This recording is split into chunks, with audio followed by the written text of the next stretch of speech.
माता सीता का धरती में समा जाने के प्रसंग पर मतभेद और विरोधाभास है।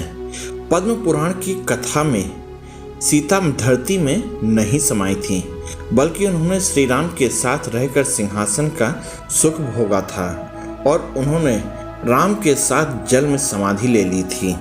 वाल्मीकि रामायण के उत्तरकांड के अनुसार प्रभु श्री राम के दरबार में लव और कुश राम कथा सुनाते हैं।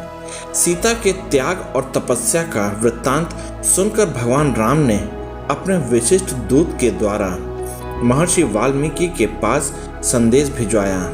यदि सीता का चरित्र शुद्ध है और वे आपकी अनुमति ले यहाँ आकर जन समुदाय में अपनी शुद्धता प्रमाणित करें और मेरा कलंक दूर करने के लिए शपथ करें, तो मैं उनका स्वागत करूंगा।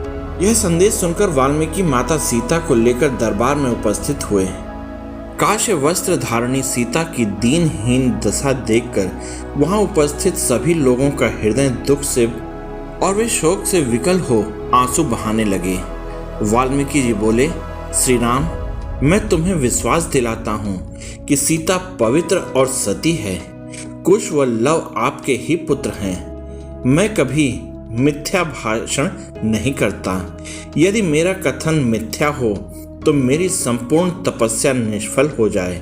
मेरी इस साक्षी के बाद सीता स्वयं शपथ पूर्वक आपको अपनी निर्दोषिता का आश्वासन देगी।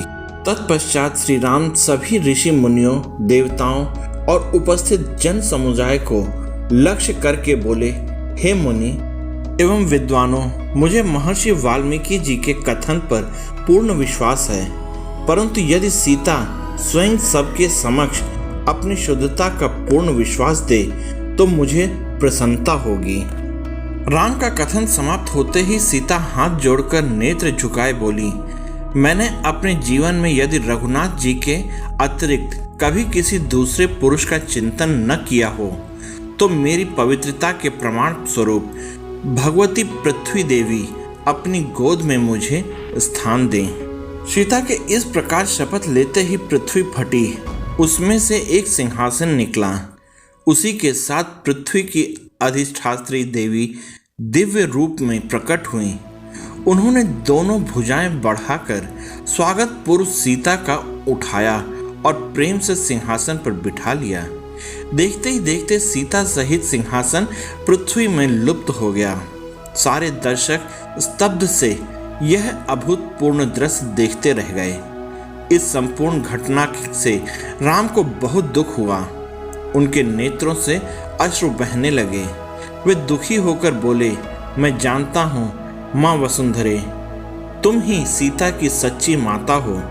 राजा जनक ने हल जोतते हुए तुमसे ही सीता को पाया था, परंतु तुम मेरी सीता को मुझे लौटा दो या मुझे भी अपनी गोद में संभालो।